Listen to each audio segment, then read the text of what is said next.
दोस्तों नमस्कार।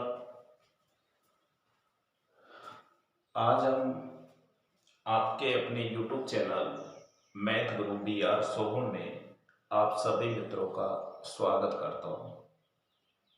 दोस्तों मैं आपको परसेंटेज पार्ट 13 तक पढ़ा चुका था। 13 पार्ट मैंने परसेंटेज के बता दिए होंगे और 13 आपके पास पहुंच भी गए होंगे। और जिन मित्रों ने मेरे 13 पार्ट नहीं देखे हैं वो मित्र 13 पार्टों पर चर्चा करें। सबसे पहले मैं आप पर चर्चा करूं यहाँ पे, तो जो परसेंटेज आपकी प्रश्नावली है इसके बारे में मैं आपको 2-3 पार्ट और बताऊंगा। आज मैं कुछ खास एसएससी के लेवल के क्वेश्चनों पर चर्चा करूंगा। उन पे एसएससी या विशेष रेलवे का लगा होगा, या तो प्रश्न आपके एसएससी में आएंगे या फिर रेलवे में आएंगे। तो मेरा सभी मित्रों से अनुरोध है कि जिन मित्रों ने, जो नए मित्र हैं, उन्होंने अपने चैनल को यदि तक अभी सब्सक्राइब नहीं किया हो तो वो मित्र हमारे चैनल को सब्सक्राइबर करें। अपना चैनल है, आपका अपना चैनल मैथ गुरु BR सोहन। दोस्तों किसी भी तरीके की यदि आपको समस्या है तो ये अपने कॉन्टैक्ट नंबर है, इन पे आप व्हाट्सएप करके कोई भी प्रॉब्लम का सॉल्यूशन करवा सकते हो। और कमेंट्स में आप ज़रूर बताएं। कमेंट्स में आप बताओगे तो मैं आपको तुरंत नेक्स्ट वीडियो के अंदर उस समस्या का समाधान करूंगा। दोस्तों परसेंटेज पार्ट 14 के बारे में आज मैं कुछ खास चर्चा करूंगा। तो मेरे सभी मित्रों से, नए वाले मित्र हो चाहे वो पुराने वाले मित्र हो, सभी मित्रों से मेरा एक बार फिर से अनुरोध है कि आप चैनल को सब्सक्राइबर करें, बेल आइकन की घंटी दबाना न भूलें, क्योंकि बेल आइकन की घंटी दबाने से आपको सबसे पहले वीडियो आप तक पहुंचेगा और आप वीडियो को सबसे पहले देखोगे। दोस्तों एक आपसे अति विनम्र मेरी रिक्वेस्ट है हाथ जोड़कर कि आप ज़्यादा से ज़्यादा अपने चैनल को शेयर करें। जिन मित्रों को जानकारी नहीं है उन मित्रों को आप ज़्यादा से ज़्यादा जानकारी दें। आज मैं बिना कुछ समय बर्बाद किए हुए आपकी प्रश्नावली को स्टार्ट कर रहा हूँ और इसमें कुछ खास चर्चा करेंगे अपन। तो आज का खास टॉपिक आपका जो परसेंटेज है उसमें मैं आपको कुछ खास एसएससी के क्वेश्चन बता रहा हूँ। तो सभी मित्र आज ध्यान देंगे और प्रश्नों को थोड़े अच्छे तरीके से सीखेंगे। आज प्रश्न थोड़े डिफिकल्ट हो सकते हैं लेकिन मैं आपको इजी करूंगा, आपके साथ रहूंगा, आपके साथ मिलकर हेल्प करूंगा। तो आज का प्रश्न है पहला प्रश्न कि मिस्टर अग्रवाल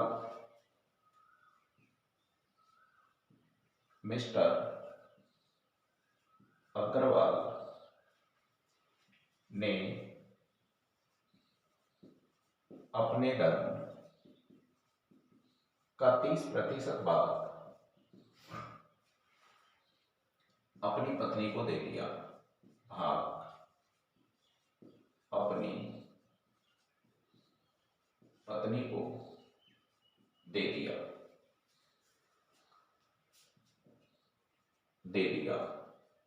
और शेष का आधा भाग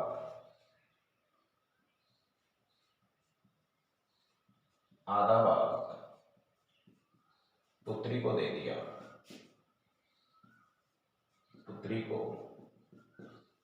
दे दिया तथा बचे हुए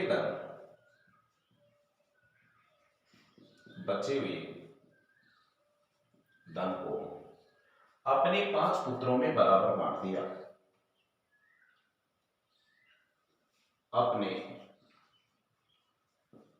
5 पुत्रों में बराबर बांट दिया। आगे इसने कहा भी प्रत्येक लड़के का धन दे रखा है कि प्रत्येक बच्चे को 14,000 रुपए दिए। तो बताइए इसका कुल धन क्या था? कुल आपसे धन पूछ रहा है कि मिस्टर अग्रवाल का धन क्या होगा। दोस्तों एक बार आप प्रश्न को पढ़ोगे, आराम से क्वेश्चन को पढ़ो, क्योंकि क्वेश्चन लग बड़ा रहा है पर बड़ा है नहीं।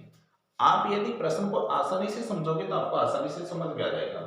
मिस्टर अग्रवाल मान लीजिए 100 रुपए कमाता है, 100 रुपए में से इसने कहा कि मैंने धन का 30% अपनी पत्नी को दे दिया, तो इसके पास 30 में से 70 दे दिया होगा, तो 70 बच गया, प्रेजेंट में 30 दे दिया, तो फिर इसने कहा कि 70 वो बचा हुआ धन है उसमें आधा भाग मैंने मेरी बेटी को दे दिया। देखो इसका मैं कुल धन मान लीजिए आपके अनुसार 100 रुपए मान लेता हूं, पत्नी को मान लीजिए ये 100 रुपए में से 30 रुपए देता है, तो इसके पास राशि कितनी बचेगी भाई? 70 रुपए। यदि इसने 30 रुपए में से 100 रुपए दिए हैं तो कितने बचे इसके पास? 70। ये बची हुई रकम है मिस्टर अग्रवाल की, मैं इधर ले लेता हूं कि इसके पास 70 रुपए बच गए। फिर इसने कहा कि मैंने मेरी पुत्री को दे दिया 70 का आधा भाग दे दिया भाई इसने, तो देखो इधर यहां आप 70 का आधा करते हो, 70 का आधा करोगे तो कितना हो जाएगा भाई? 35। 35 रुपए इसने अपनी पुत्री को दे दिया। अब बात करते हैं इसकी पुत्र है 5, पुत्री 1 थी, पुत्र कितने हो गए? 5।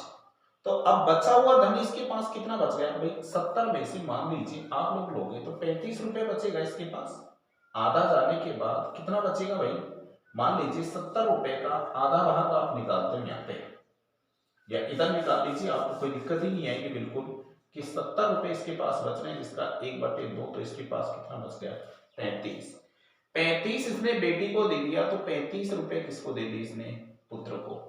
अब एक पुत्र लेता है, कितनी रकम ले रहा है एक पुत्र? यहां पे हम कलेक्शन कर लेंगे कि एक पुत्र ले रहा है 14,000, तो 5 पुत्र कितने लेंगे भाई? 70,000 रुपए। ये 70,000 रुपए ले लिए।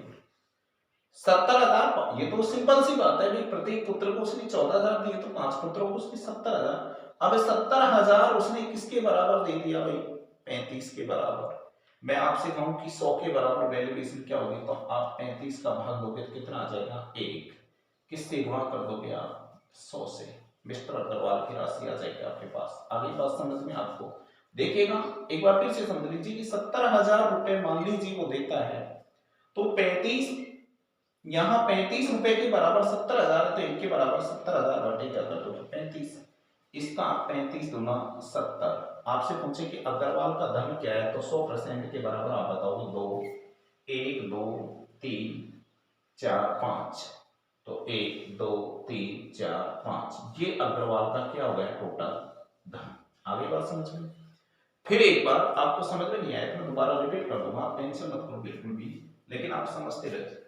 देखो इधर मैंने कहा सबसे पहले अग्रवाल 100 रुपए कमाता था, पत्नी को 30 रुपए देता है, तो उसके पास 70 रुपए बच गए। 70 का आधा भाग उसने बेटी को दे दिया, तो आधा उसके पास 35 रुपए बच गया। अब 35 का मतलब क्या है? देखो इधर मैं आपसे कहूं कि अग्रवाल 14,000 रुपए प्रत्येक बेटे को देता है, तो 5 बेटों को तो 70,000 देगा। ये तो इतना तो आप जानते हो ना कि एक बेटा लेगा 14,000, तो 5 बेटे लेंगे, 14 गुणा 5 कर दो, 14 पंचो 70,000 रुपए एक बेटा ले लेगा।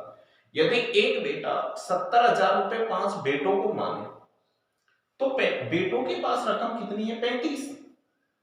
मान लीजिए आप इस तरीके से भी नहीं करते हो, तो आप इस तरीके से तो करोगे ना भाई, 35 के बराबर रकम कितनी है? 70,000। तो एक के बराबर रकम कितनी होगी भाई? आप 70,000 में किसका भाग दोगे? 35 का। हमें रकम कितनी चाहिए? 100 चाहिए आपको, 100। तो भाई 100 के बराबर कितनी होगी, तो आप क्या करोगे? 70,000 को 35 से भाग देकर के किससे गुणा कर दोगे? 100 से। तब रकम कितनी आएगी आपके पास?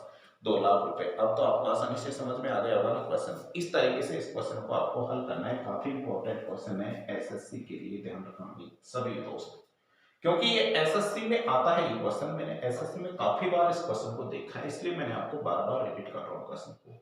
इसलिए आपको परीक्षा में नहीं आनी चाहिए थी, क्योंकि देखो इधर मैं आपको प्रश्न इसीलिए पढ़ाता हूं कि आप पहले प्रश्न को लिखने से, मैं जब तक लिखता हूं जब तक आप पढ़ लेते हो, जब मैं समझाता हूं आपके तुरंत वो समझ में आता है, तभी तो मेरे से बच्चे कहते हैं कि हाँ सर समझ में तो आ ही रहा है प्रश्न, हमको बार बार हमें कोई समस्या आई नहीं प्रश्नों पर। इस तरीके से आपको क्वेश्चन को हल करना है। आ गया समझ में? नेक्स्ट क्वेश्चन, अगला क्वेश्चन दे रखा है अभी, बहुत अच्छा क्वेश्चन है अगला भी।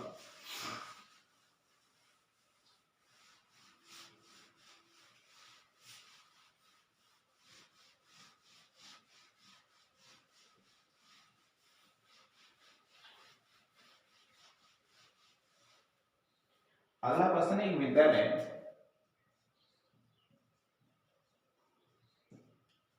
विद्यालय में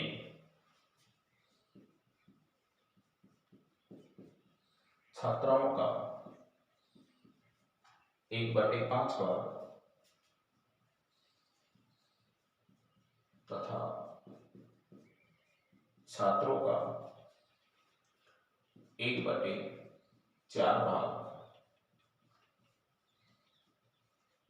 12 वर्ष से कम उम्र के हैं।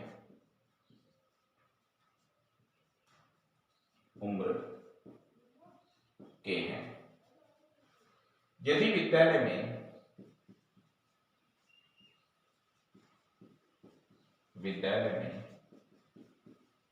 1000 बच्चे हों, विद्यार्थी हों, इनका 2/5 भाग छात्रा हो, तो बताओ वो तो 12 वर्ष से अधिक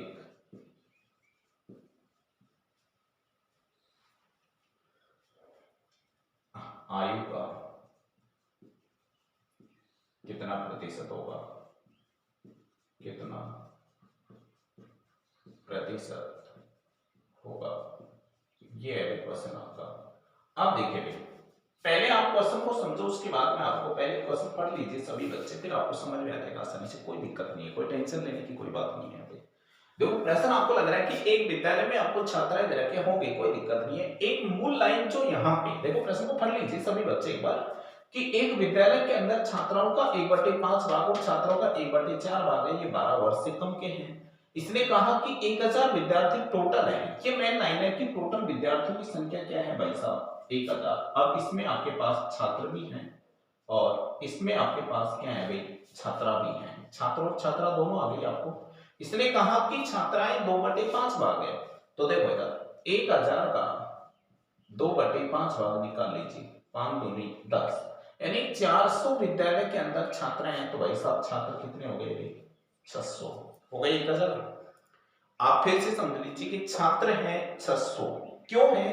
क्योंकि छात्रा 1000 का 2/4 भाग है। 400 छात्र 1000 में से 400 यदि लड़के होंगे तो भाई बच्चे में 600 तो लड़के होंगे ना। अब हम देखते हैं यहाँ 12 वर्ष से कम के, 12 से कम उम्र, तो कम उम्र का मतलब है यहाँ 600 का 1/5 भाग।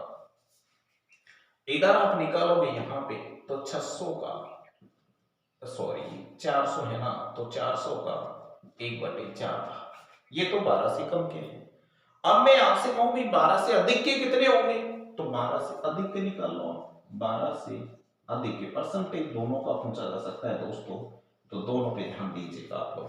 देखो इसे आप 1 मानोगे तो 5 से कम 5, 5 में से 1 घटाओगे तो 4/5, तो आराम से आप कह सकते हो कि 600 का 4/5 विद्यार्थी 12 साल से अधिक के हैं।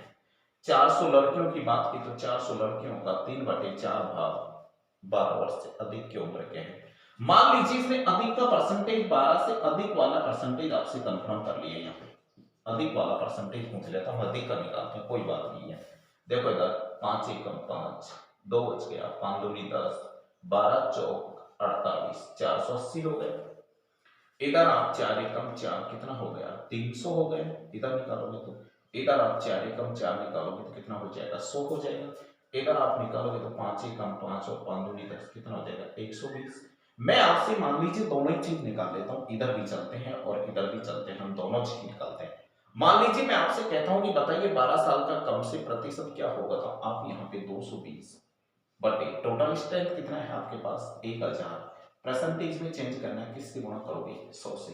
3 जीरो से 3 जीरो बोलो, कितना प्रतिशत होगा? 22। मैं कहूं आपसे 12 से अधिक का परसेंटेज क्या होगा, तो 780 हो जाएगा। कितना है? 1000। चेंज करना है, किससे करोगे? 100 से। 3 जीरो से 3 जीरो, आपका आंसर क्या होगा? 78%। इस तरीके से आपको क्वेश्चन को हल करना है।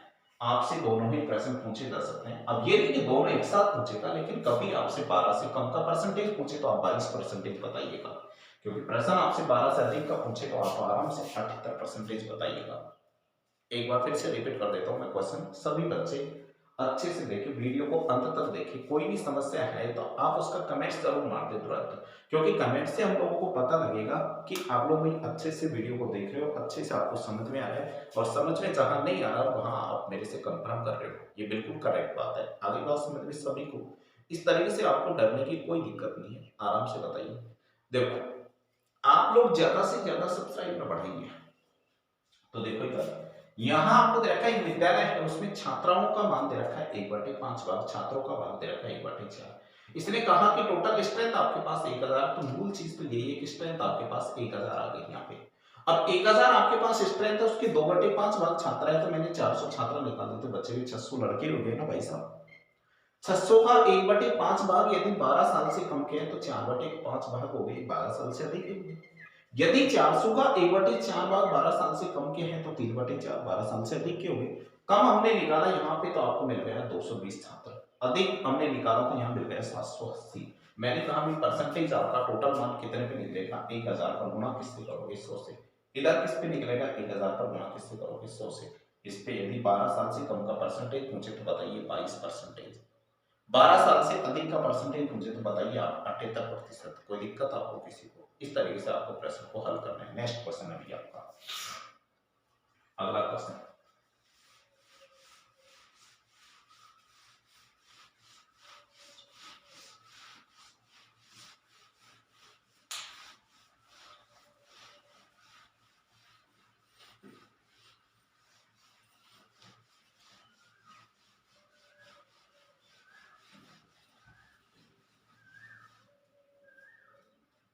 यदि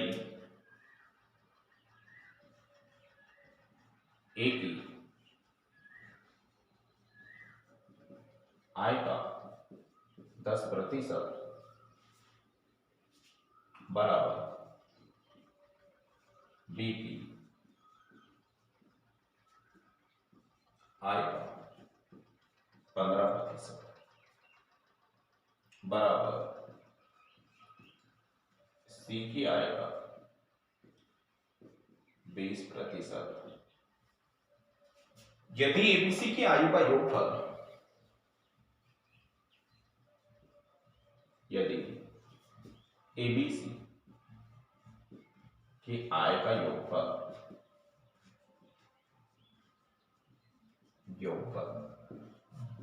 78,000 रुपए हो, तो प्रत्येक की निकालने में कोई दिक्कत नहीं है कि भाई ई का मान क्या होगा, बी का इनकम क्या होगा, सी का इनकम क्या होगा, कोई टेंशन नहीं है। प्रश्न को पढ़िए आप लोग पहले एक बार, प्रश्न आप आसानी से पढ़िए। यहाँ हमें ए की निकालनी, ए की, बी की और सी की, तीनों की निकालने, कोई टेंशन नहीं है, आराम से निकाल लोगे आप लोग। अब देखिए भाई, यहाँ मैं आपसे चर्चा करूं, सबसे पहले आप क्वेश्चन को पढ़ रहे हो, अच्छे से क्वेश्चन को पढ़िए, फिर उसके बाद चर्चा करूंगा। क्वेश्चन आपको दे रखा है यहाँ पे, ए की आय का 10% बराबर, ए की आय का 10% बराबर बी की आय का 15%, हाँ, बराबर सी की आय का 20% है। इनकी तीनों की 78,000 इनकम है, तो बताओ एबीसी का मान क्या होगा। देखिए, ए का 10% का मतलब क्या होता है, 100। आराम से सीखो, कोई टेंशन नहीं है। बराबर बी का 15% का मतलब क्या होता है, 100। बराबर सी का 20% का मतलब क्या होता है भाई, 100। दोस्तों, क्या 100 से 100 कट जाएगा आपका, या परसेंटेज से परसेंटेज काट देते हैं हम। 5 दूनी 10, 5 तिया 15 और 5 छक्को 20। हमें एबीसी का अनुपात सेट करना है, तो सभी दोस्त एक बार सीखेंगे कि मैं किस तरीके से अनुपात सेट करने की बात कर रहा हूं आप लोगों से। आगे बात समझ में आपको।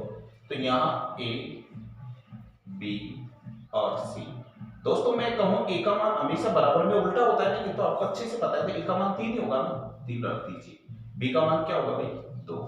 बी का मान क्या होगा भाई, 4। सी का मान क्या होगा भाई, 3। ये आपने रिक्त स्थान भरना सीख लिया। फिर एक देखो उधर, मैं आपसे लाइन रख देता हूं कि यहाँ 2a बराबर 3b बराबर 4 क्या मिल गया, सी।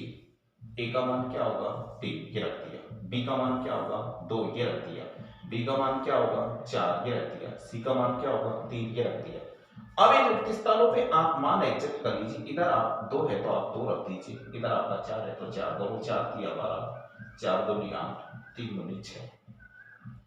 अनुपात आपको एडजस्ट करना है तो 2 तिया 6, 2 चौको 8, 2 6 12, 6 अनुपात 4 अनुपात क्या है आपके पास 3 आ गया अनुपात आपके पास। अब देखिए भैया 78,000 आपकी रकम है, तो 78,000 रकम में आप किसका मान दोगे भाई, जोड़ लो इनको, 6 4 10 3 13, 13 6 78, यानी आपके पास जो में से आ गया वो क्या आ गया 6,000। इसका नाम क्या रखूं मैं, में से। दोस्तों एक दिन मैंने आपको प्रॉब्लम्स ऑफ द नंबर या प्रॉब्लम्स ऑफ द एज एक प्रश्नावली सिखाई थी, उसमें मैंने आपसे कहा था कि किसी भी अनुपात को यदि संख्या बढ़ाना हो तो हमेशा किससे गुणा करोगे, वैसे से। गलती से मान लीजिए मैं आपसे ए की उम्र पूछता हूँ, बी की पूछता हूँ, सी की। यदि आपसे ए की पूछा जाए तो 6 तिया 18,000, बी की पूछा जाए यहाँ पे सॉरी सी की पूछे तो 6 तिया 18,000, बी की आपसे पूछेगा 6 चौका 24,000 और ए की आपसे पूछे तो 6 6 36,000 कर दोगे आप। मैं आपसे कहूं कि एबीसी का योगफल क्या होगा इनकम का, तो टोटल इनकम का 6,000 देख लीजिए, 13 से 13 6 78 आपके पास इनकम दे ही रखा है, यहाँ पे कोई टेंशन ही नहीं है। तो इस तरीके से आप प्रश्नों को हल करोगे। तो यहाँ आपसे एबीसी भी पूछेगा तो बताओ ए कितना कमाता है, तो 6 6 36,000, बी कितना कमाता है तो 6 चौका 24,000, सी कितना कमाता है 6 तिया 28,000, सॉरी 6 तिया 18,000 रुपए। इस तरीके से इनका एवरेज मान होगा। करोगे ना इस तरीके से, कोई क्वेश्चन समझ में बताओ कोई दिक्कत हो तो कर लोगे आराम से, स्क्रीनशॉट ले लो सभी बच्चे इसका, फिर मैं नेक्स्ट क्वेश्चन आपको बताने के लिए जा रहा हूँ। हाँ स्क्रीनशॉट लो सभी इसका। नेक्स्ट क्वेश्चन, अगला क्वेश्चन एसएससी के लिए इंपॉर्टेंट क्वेश्चन है थोड़ा, सभी बच्चे समझना उसको। हाँ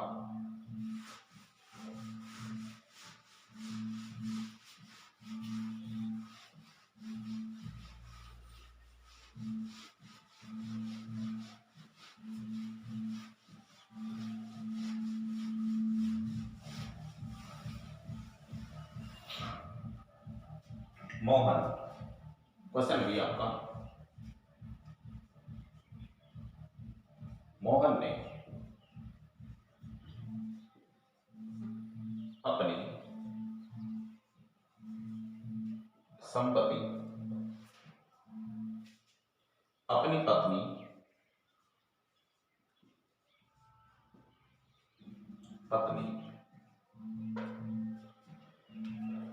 अपनी 3 पुत्र 3 पुत्र और 2 पुत्रियां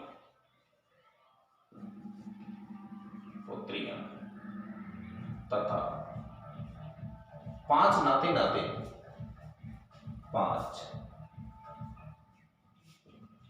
नाती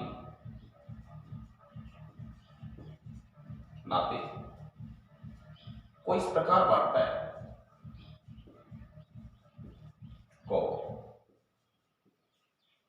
इस प्रकार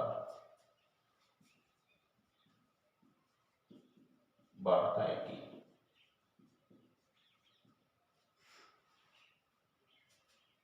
प्रत्येक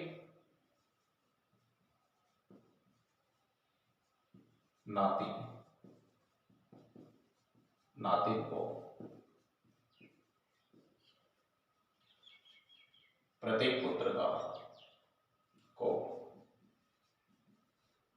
प्रत्येक पुत्र का 1/8 भाग और प्रत्येक पुत्री का 1/10 भाग मिले, 10 भाग मिले उनकी उसकी पत्नी को उसके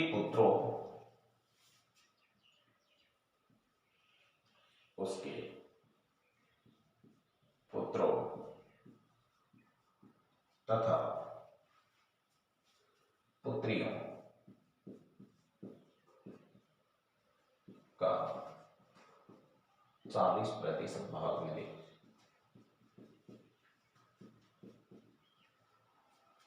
आगे इसने कहा कि प्रत्येक पुत्री को प्रत्येक पुत्री को 1.25 लाख रुपए मिले हों तो पत्नी तथा 3 नाती नातिन को क्या मिला, नाती नातिन को क्या मिला। ये आपका क्वेश्चन है दोस्तों। क्वेश्चन काफी बड़ा है पर घबराने की बिल्कुल जरूरत नहीं है, क्योंकि बड़ा होता है तो इसका मतलब ये थोड़ी है कि उसका बड़ा भाई ये प्रश्न 5 लाइन का हो गया। जैसे कई बार स्टूडेंट क्या करते हैं, इसकी लाइन गिनकर प्रश्न को छोड़ देते हैं।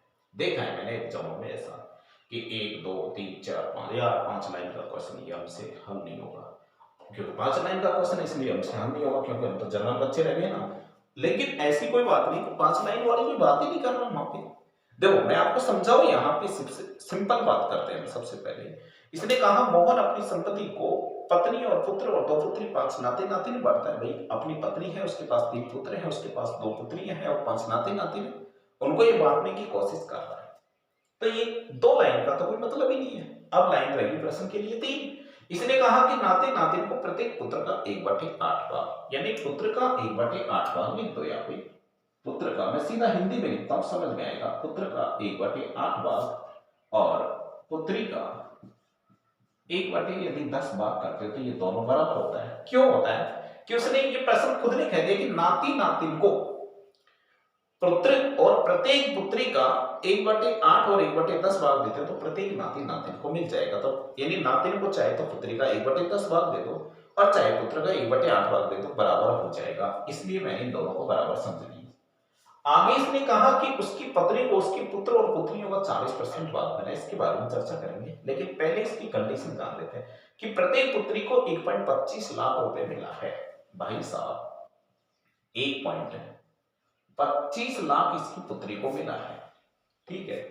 तो अपन एक काम करते हैं, यहाँ पे 1.25 लाख, क्योंकि इसने एक लाइन पर प्रत्येक पुत्र और प्रत्येक पुत्री का, तो अपन प्रत्येक नाती नातिन की कीमत निकाल ले आप कहो तो, क्योंकि ये 4 दूनी 8 और 5 दूनी क्या हो जाएगा 10, यानी सन बटे 4 बराबर पुत्री डी बटे क्या हो जाएगा 5।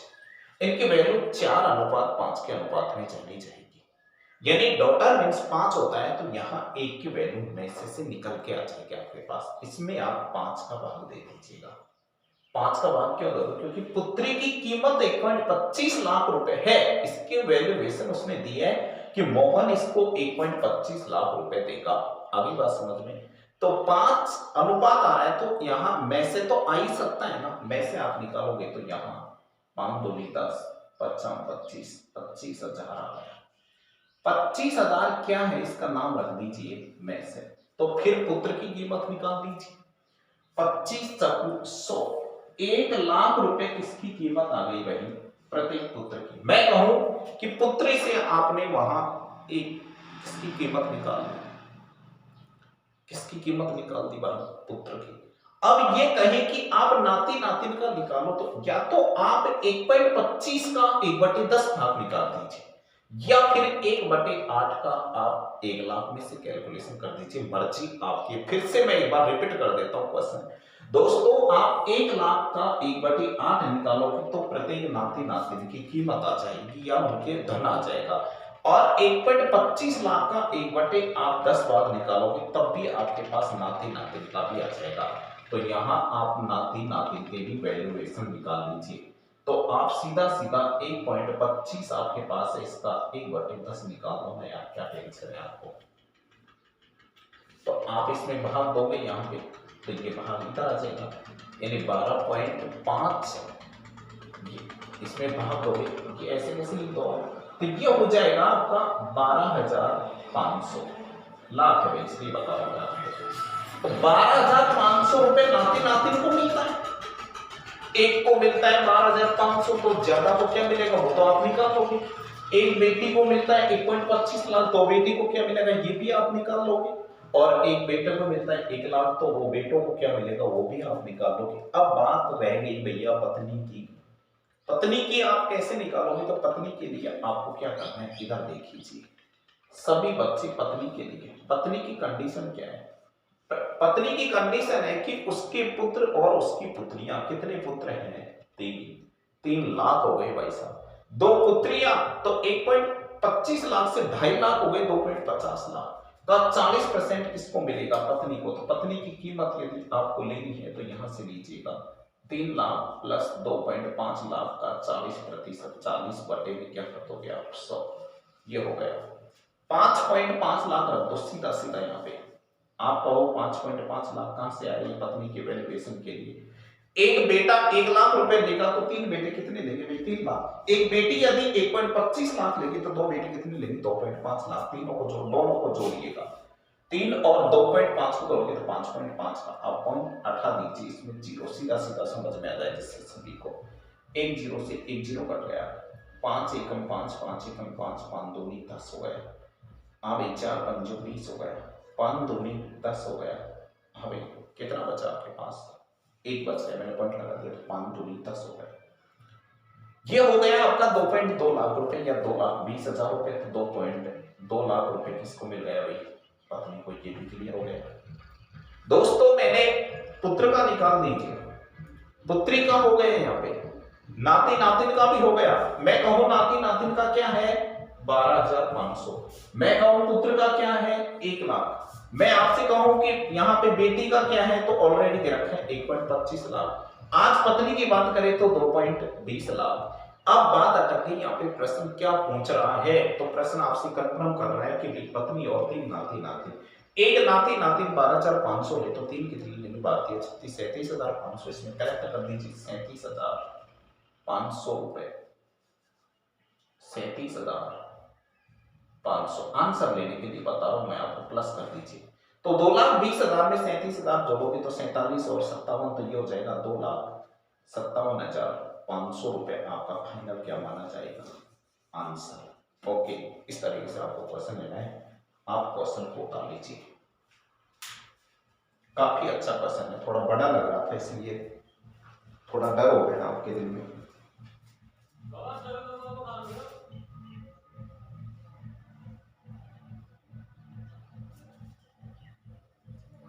हाँ, एक बार फिर से समझ लीजिए आप।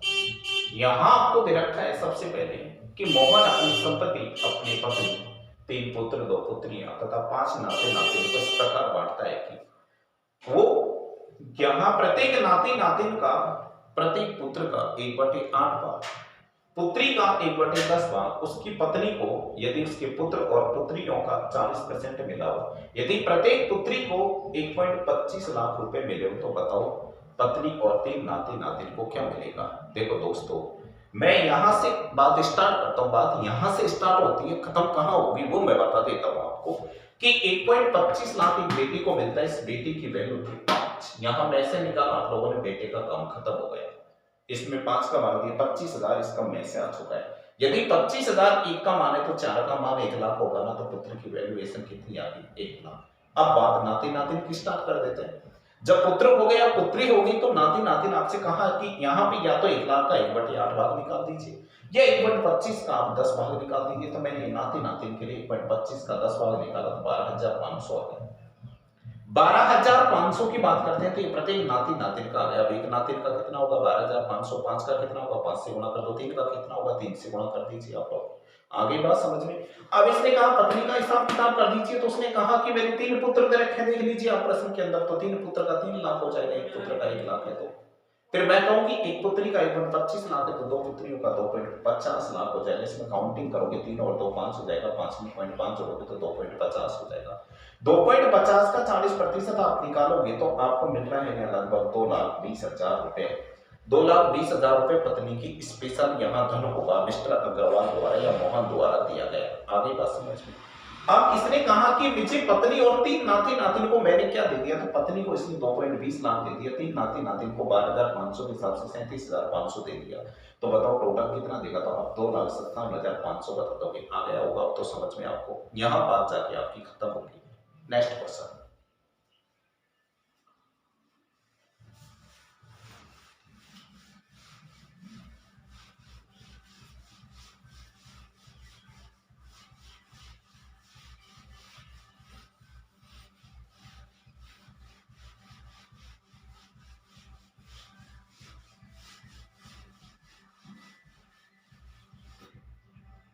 एक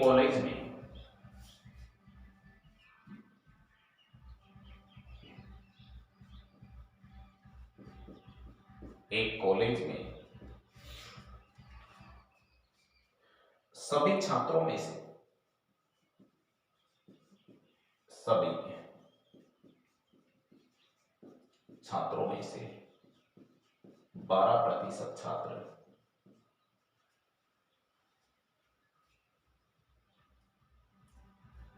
की रुचि खेल में है, खेल में, और 10% की गाने में है,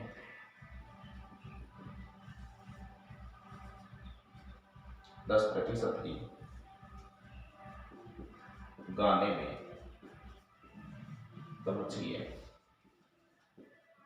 चलो कोई नहीं। आगे इसने कहा कि 3/4 की रुचि नाचने में है। कुल छात्रों का 3/4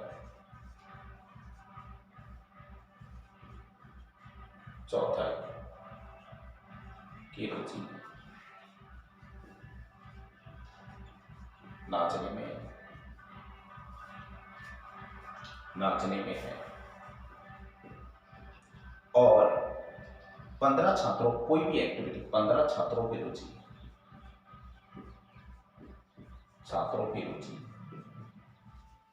कोई एक्टिविटी में नहीं है, कोई भी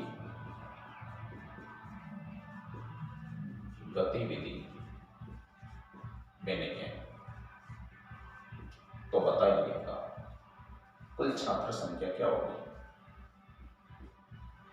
कुल छात्र संख्या क्या होगी। दोस्तों एक बार आप सभी बच्चे, सभी मेरे प्रिय दोस्त, एक बार क्वेश्चन को पढ़ लीजिए, फिर आपसे हल हो जाएगा। देखो भाई, क्वेश्चन आपको दे रखा है कि एक विद्यालय मान लो या कोई असेंबली मान लो और कोई प्रोग्राम मान लो, उसके अंदर कॉलेज के सभी छात्रों में से 12% छात्र ऐसे हैं जिनकी रुचि किसमें है भाई, खेल में। चलो खेल का काम करते हैं भाई, 12%, कोई दिक्कत नहीं है। आगे इसने कहा कि 10% की रुचि गाने में है। गाने में कितने की रुचि है भाई, 10% की, तो 10 रख दो। इसने कहा कि 3/4 की रुचि नाचने में है। नाचने वाले भी देखें, 3/4 है, तो 3/4 को आप परसेंटेज में चेंज कर दीजिए, जिससे प्रॉब्लम ही आपकी खत्म हो जाए सारी। 25 सबको 100, 25 के 75% हो गया, 25 की 75% हो गए। और 15 छात्र ऐसे हैं जो कोई भी एक्टिविटी में काम नहीं करते। इसकी ही तो तुलना करोगे ना आप लोग। आई बात समझ में, कैसे तुलना करोगे मेरी बात समझो। मान लीजिए मैं कह दूं आप लोगों से कि 100 विद्यार्थी आपके पास से 12 खेलते हैं, 10 गाते हैं, 75 नाचते हैं, तो कितने क्या नहीं करते। ऐसा कौन बच गए जो कुछ भी नहीं करता। वो 15 तो है, लेकिन परसेंटेज तो करिए इसे। तो 75, 10, 85, 10, 95, 97 ऐसे हैं जो कुछ ना कुछ करते हैं। 97 खेलते हैं, नाचते हैं, गाते हैं। लेकिन 100 में से आप घटाओगे तो 100 में से 97 आप लोगों ने घटा दिया, तो आपको पता है कि 3% ऐसे हैं जो भैया कुछ भी नहीं करते। और 3% का मामला किससे चलेगा भाई, 15 से। तो 3 पंजो 15। 1% का मामला किससे हो गया, 5 से। तो 100% का मामला किससे हो गया, 500 से। आ गया होगा ना समझ में आपको। मैं आपसे कहूं कि बताओ उस प्रोग्राम के अंदर या उस असेंबली में या उस प्रोग्राम के अंदर कितने छात्र थे, तो आप क्या बताओगे, टोटल 500 छात्र। आ गया होगा समझ में आपको अब तो प्रश्न। इस तरीके से आपको प्रश्न को समझ में, ऐसे आप प्रश्न को हल करोगे। अगली बात समझ में, आपका वो 500 कहां से आया, तो आप बता सकते हो 3% का मान 15 है, तो 1% का मान 5 होगा, तो 100 का मान क्या होगा, तो 500 बता दीजिए। आ गया समझ में? नेक्स्ट क्वेश्चन, अगला स्क्रीनशॉट ले लो इसका, अच्छा क्वेश्चन है, ले लीजिए स्क्रीनशॉट। हाँ, नेक्स्ट क्वेश्चन,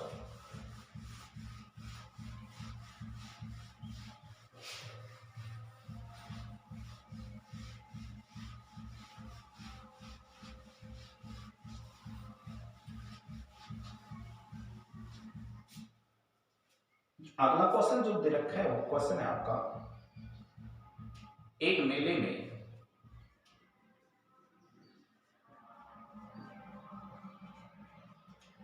35,000 दर्शक पहुंचे, 35,000 दर्शक पहुंचे,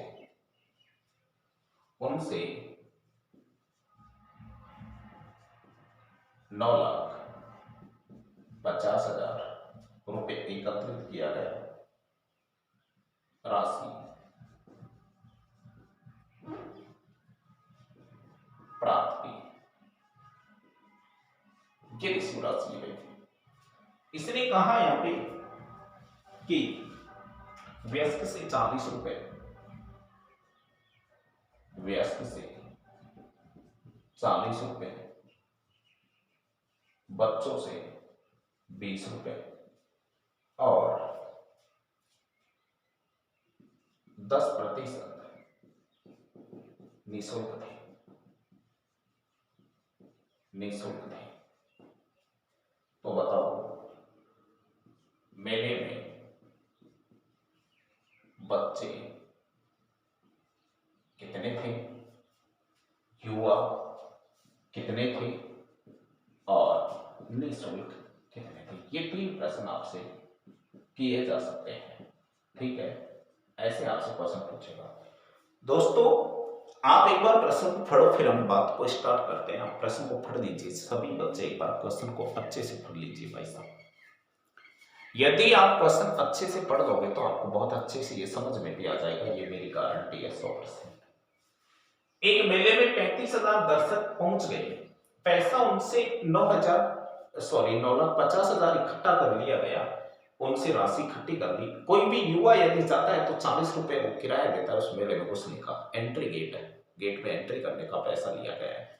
और बच्चा कोई भी जाएगा तो 20 रुपए का टिकट काटा जाएगा, लेकिन 10% ऐसे हैं जो निःशुल्क हो सकते हैं, वो पर्सनल सीनियर सिटीजन हो सकते हैं भाई। अब इसने कहा कि मेले में कितने बच्चे थे, तो बच्चे देखो इधर, और निःशुल्क कितने थे, युवा। तो पहले निःशुल्क वाला निकाल लेते हैं, क्योंकि ये 35,000 का 10% पहुंच गए, जिससे अपना काम भी हो जाएगा। देखो भाई, मैं आपसे कहूं कि पहला क्वेश्चन मैंने आपसे कर दिया कि बच्चे कितने थे, सॉरी निःशुल्क वाले कितने थे। प्रश्न नंबर 1 कि मुझे आप निःशुल्क वाले बताइए, तो निःशुल्क वाले आप बताने के लिए 35,000 का आप 10% निकाल लोगे तो यहाँ 2 जीरो से 2 जीरो कट जाएगा, तो कितना हो जाएगा, 3500 निकल गए भैया। तो 3500 आदमी ऐसे हैं जो बिल्कुल फ्री में गए हैं। अब बात करेंगे युवा और बच्चे, तो इधर युवा ले लेते हैं और बच्चे। अच्छा, चाहे वो युवा हो चाहे बच्चे हो, पर है कितने, तो 3500 तो निकालोगे ना, 31,500 ही बचेगा ना आपके पास। तो यहां रख दीजिए कि अब बचे हुए युवा और ये बच्चे हैं, ये 31,500 ही हैं टोटल। वो युवा हो चाहे बच्चे हो, पर है 31,500। अब इनका अलग अलग परसेंटेज यहाँ निकालना है हम लोगों को, आगे बात समझ में। लेकिन थोड़ा लपड़ा क्या है, ये राशि का है भाई, इससे राशि देखो इधर, मैं युवा x मान लेता हूँ, तो यहाँ कैलकुलेशन 31,500 माइनस क्या कर दोगे x। बच्चों से राशि लेते हो आप 20 रुपए, तो युवाओं से आप क्या लेते हो 40 रुपए। का टोटल धन आपके पास भाई साहब कितना है, 9,50,000। बस हो गया आपका क्वेश्चन, रखो यहाँ पे, ये हो जाएगा आपका 40x प्लस इधर 1 2 3 5 2 10 4 2 1 2 1 3 3 2 6 माइनस 20x बराबर 9,50,000 ऐसे, ठीक है। पक्षांतर करना है, कोई बड़ी बात नहीं है। तो 20x 40 में से 20 घटाओगे बराबर इसका पक्षांतर इधर करोगे तो ये हो जाएगा आपका 63। 1 2 4 4 जीरो लगा दो, 0 2 3 4 2 इधर 3, 32,000 32 के 4 जीरो बचे हैं आपके पास परसेंट पर। दोस्तों यहाँ पे 32 के 1 2 3 4 जीरो, तो 1 जीरो से 1 जीरो कट जाएगा, तो ये हो जाएगा आपका 16 गुना 32 यानी 16,000 एक्स की वैल्यूएशन आ जाएगी। मैं आपसे कहूं कि एक्स तुमने युवा माना था, तो युवाओं की संख्या कितनी हो जाएगी? 16,000। मैं कहूं भाई बच्चे कितने होंगे, तो आप बचाओगे 31,500 में से आप 16,000 घटा दोगे तो 15,500 आ जाएगा आपके पास। आगे बात समझ में? तो यहाँ पहला था निःशुल्क कितने थे, तो आप लोगों ने बताया 3500 थे। मैं कहूं युवा कितने थे, तो आप मुझे 16,000 बताओगे, और मैं आपसे कहूं कि बच्चे कितने थे, तो 31,500 में से आप 16,000 घटाओगे तो ये आ जाएगा आपका 500। इधर 5 है, इधर 1 है, तो 15,500। इस तरीके से 3 क्वेश्चनों का आप आराम से जवाब दे सकते हो। आगे बात समझ में? उतार लीजिए इसे, स्क्रीनशॉट लेने वाले बच्चे स्क्रीनशॉट लो इसका। आज इसको स्क्रीनशॉट लेना है, उस बच्चे सभी स्क्रीनशॉट ले लो, टेंशन मत करो भाई, बिल्कुल भी समझ में आ जाएगा आराम से आपको, ठीक है। हाँ, एक बार फिर रिपीट कर देता हूँ कि यहाँ आपको दे रखा है 35,000 का 10%, तो बिल्कुल फ्री फंड के हैं, तो 10% निकाला तो आपके पास क्या हो गया? 3500 हो गया। बच्चे भी 31,500 है, यही तो पैसे देने वाले, चाहे वो भले युवा हो चाहे बच्चे हो। युवाओं से आप राशि 40 रुपए ले रहे हो, बच्चों से आप 20 रुपए, तो दोनों से गुणा करके मैंने 9,50,000 रख दिया। इनका कैलकुलेशन निकाला तो एक्स की वैल्यूएशन यहाँ पे आपके पास क्या आ गई? 16,000 रुपए। आ गई बात समझ में आपको? 16,000 हमने एक्स युवा माना था, तो युवा हमारे पास 16,000 है, बच्चे हमारे पास 15,500 है, और निःशुल्क की बात करें तो हमारे पास 35 है। इस तरीके से आपको प्रश्न हल करना है। Next question.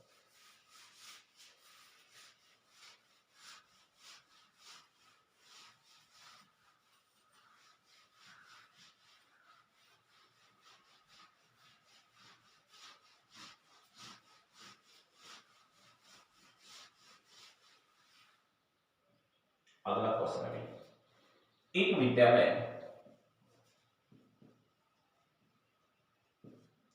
किसी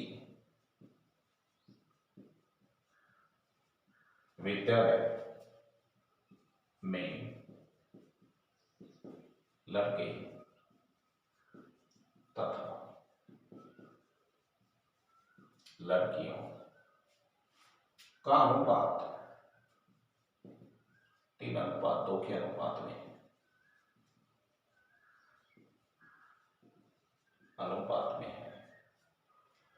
इसने कहा कि 20% तो लड़के और 30% लड़कियां छात्रवृत्ति लेते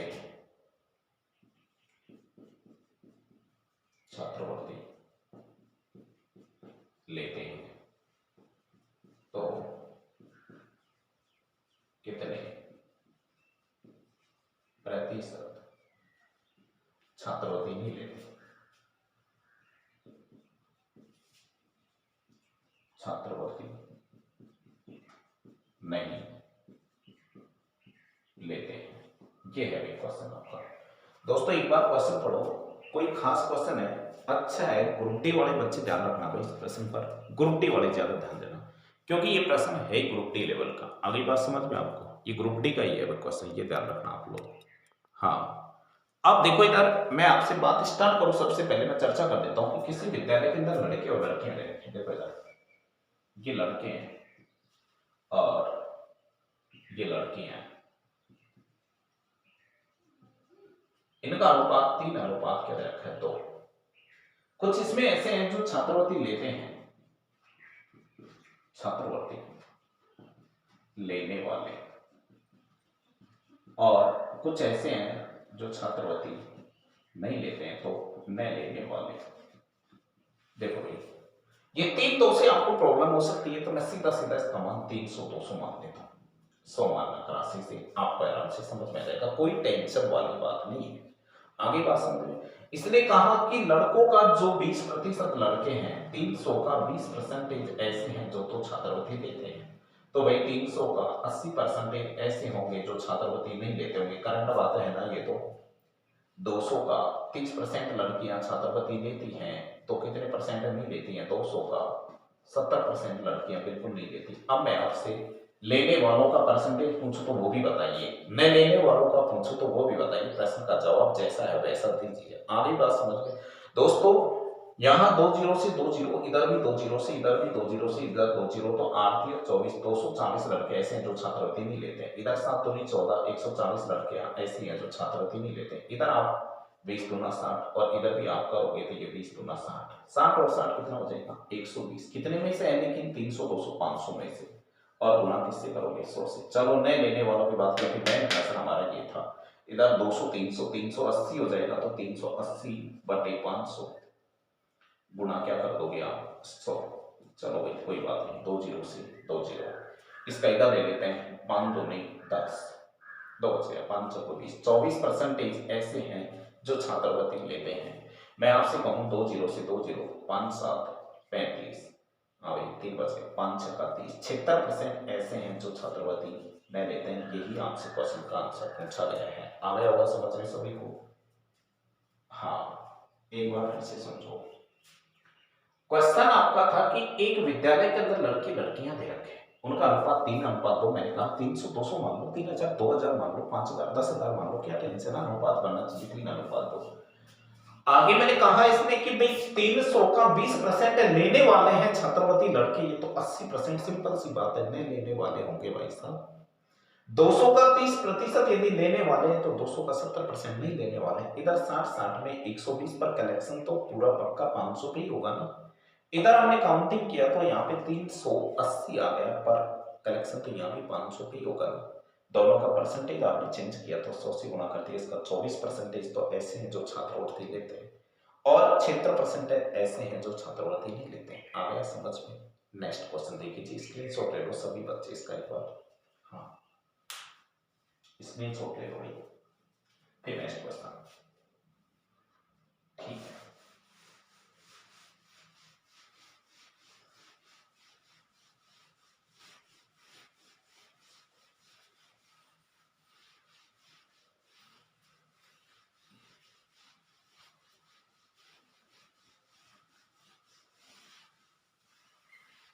हाँ अगला क्वेश्चन है, किसी परिवार में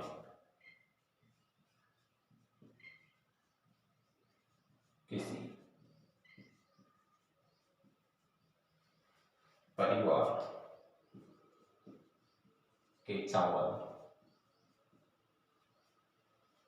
मछली और तेल पर किया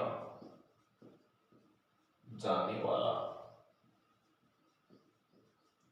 व्यय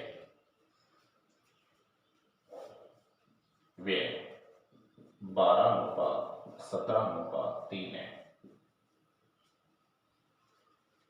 इन वस्तुओं के मूल्य में, इन वस्तुओं के मूल्य में 20-30, 20-30, 50% वृद्धि हो गई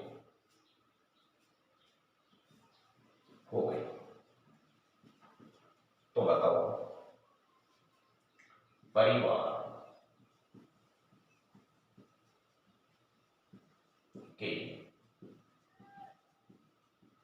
इन वस्तुओं पर किए जाने वाले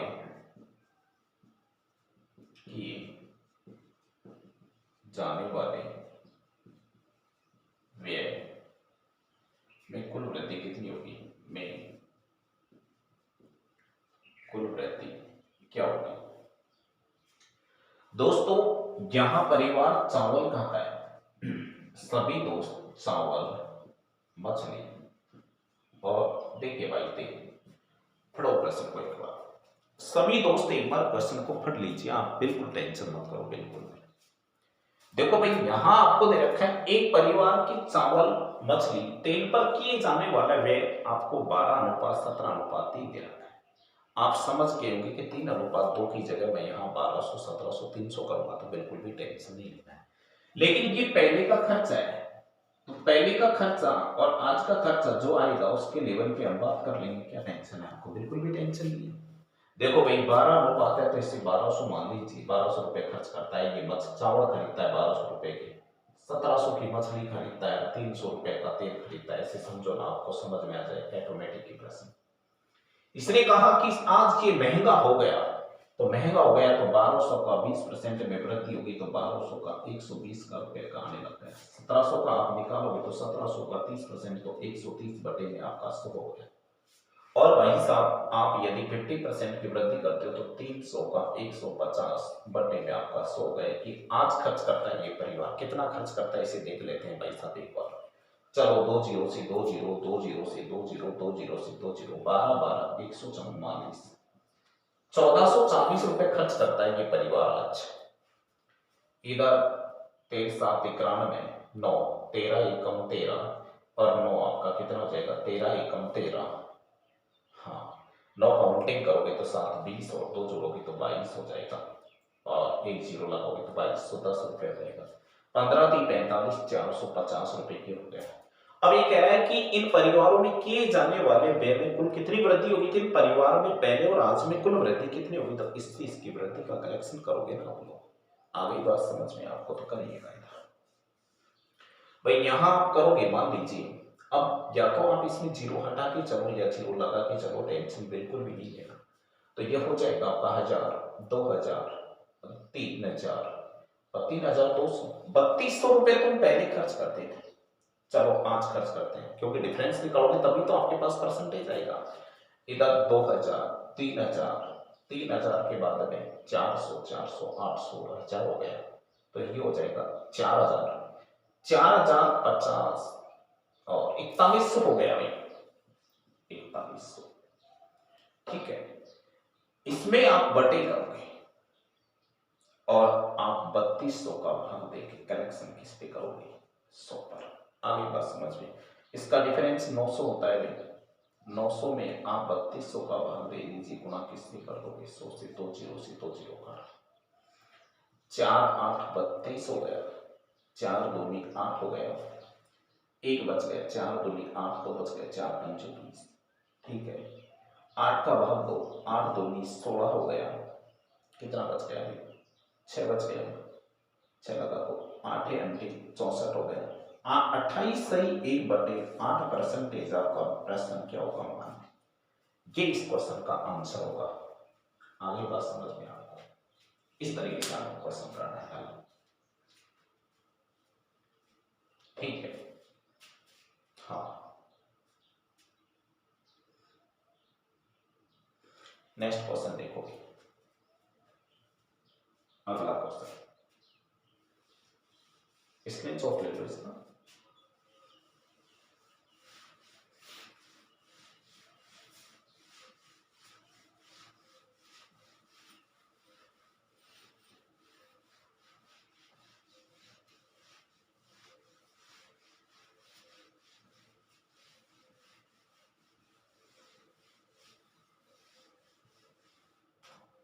अगला क्वेश्चन है कि एक ही आय का 5%, एक ही आय का 5% बराबर बी की आय का 15% तथा बी की आय का 10% बराबर सी की आय का 20% हो तथा बी की आय 8000 रुपए हो, तो बताओ तीनों की कुल क्या होगी, यानी ए प्लस बी प्लस सी बराबर क्या होगा, तीनों का योगफल निकालना है। दोस्तों बहुत ही अच्छा क्वेश्चन है, आप लोग एक बार इसे पढ़ लीजिए, बहुत अच्छा क्वेश्चन है, पढ़ लो एक बार, सभी बच्चे एक बार पढ़ लो इसे। इसने कहा कि एक ही आय का, देखो दोस्तों पहले अनुपात तो निकालना ही पड़ेगा, इसमें टेंशन लेने की कोई दिक्कत नहीं है, चलो कोई दिक्कत नहीं है। ए की आय का 5% बराबर बी की आय का 15% तथा बी की आय का 10% बराबर सी की आय का 20% और बी की आय दे रखी हो। चलो कोई बात। अब मैं एक क्वेश्चन मैंने अभी बताया था, इसी वीडियो में बताया था, तो परसेंटेज का 100 नहीं मानूंगा। यानी आप अब रख सकते हो यहाँ पे कि 5a बराबर आपका 15 क्या हो जाएगा b, और दोबारा आप रखोगे तो ये हो जाएगा आपका 10b बराबर हो जाएगा 20, आपका क्या हो जाएगा c। ठीक है, एडजस्ट करो। 5 एकम 5 और 5 दिया 15, 10 एकम 10 और 10 दूना 20। एबीसी की वैल्यूएशन निकाल लीजिए, ए बी सी। देखो आप आराम से निकालोगे, आपकी बार आपको समझ में आएगा बिल्कुल। बोलो ए का मान क्या है रे 3, बी का मान क्या है भाई 1, बी का मान क्या है 2 और सी का मान क्या है भाई 1। रिक्तिस्थान भरने की एक्टिविटी आपको समझ में आ गई कि यहाँ क्या आएगा 1, इधर क्या आएगा 2, 3 2 6, 2 एकम 2, 1 एकम 1। आपको पता है कि यहाँ 8000 किसका मान है, 1 का है ना। बी के पास 2 रुपए है, अब 2 की वैल्यू तुम 8000 रखते हो, तो सबकी वैल्यू कितनी है यहाँ पे, एक की वैल्यू कितनी होगी 8000 में आप किसका मान दोगे 2 का। मैं कहूं सबकी कितनी होगी तो 8 और 6 9 हो गया, तो 9 की वैल्यू क्या होगी, तो 8000 में आप 9 का भाग दोगे। क्या फिर ऐसे नहीं समझ में आता है आपको, तो सीधा सीधा समझ लो कि भाई 2 अनुपात के बराबर आपके पास 8 है, तो यहाँ 4000 हो गया। अब में से इस 4000 का नाम क्या रख दोगे, में से 4000 में से आ गया, तो यहाँ पे 6 तो 8 और 1 9, सबका वैल्यू से 9 चौक कितना हो जाएगा 36000 रुपए। ये 36000 रुपए तीनों की कमाई हो गई। आ गया समझ में। इस तरीके से आपको क्वेश्चन का जवाब देना है 9 चौक 36। ठीक है, ऐसे ही आपको क्वेश्चनों को हल करना है। नेक्स्ट क्वेश्चन देखो भाई। हाँ अगला क्वेश्चन, ठीक है बहुत अच्छा क्वेश्चन है, ग्रुप डी में आता है कई बार, उतार लीजिए। ठीक है भाई,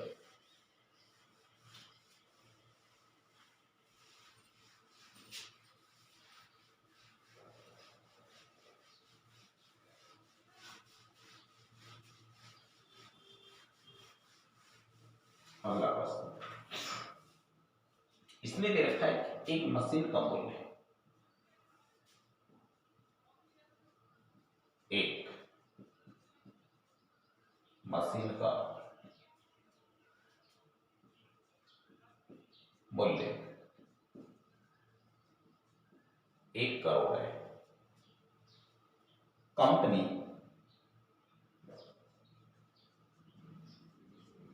5% की छूट देती है, तो बताओ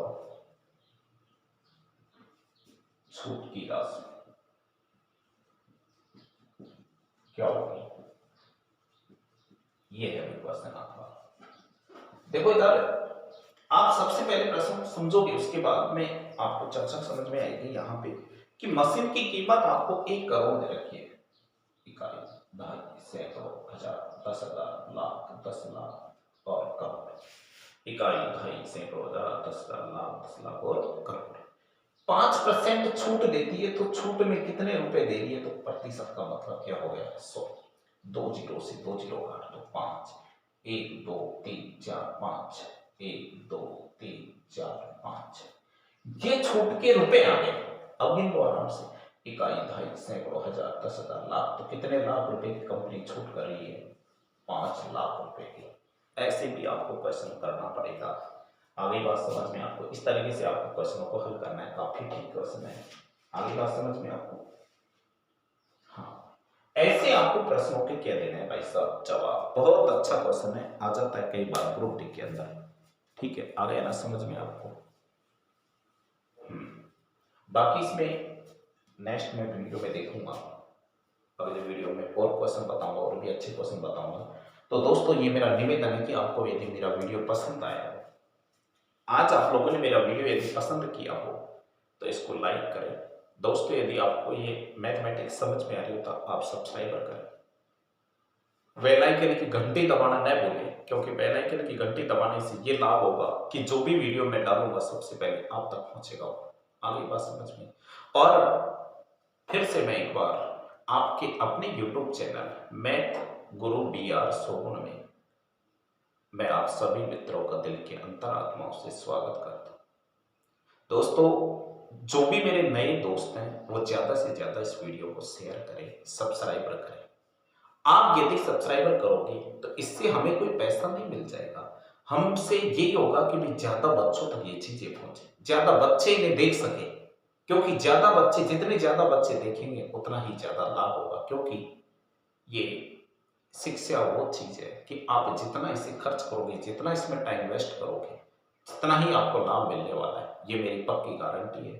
तो आज मैं इतना ही, बाकी मैं आपको कल बताऊंगा। कल इसमें और भी अच्छे क्वेश्चन बताऊंगा, बता देता हूँ। इसका नेक्स्ट पार्ट स्टार्ट करूंगा तो बहुत अच्छे क्वेश्चन बताऊंगा। तो आप लोग लगातार बने रहें और लगातार आप लोग इस तरीके से क्वेश्चनों को पुट अप करते रहें। धन्यवाद आप सभी दोस्तों को।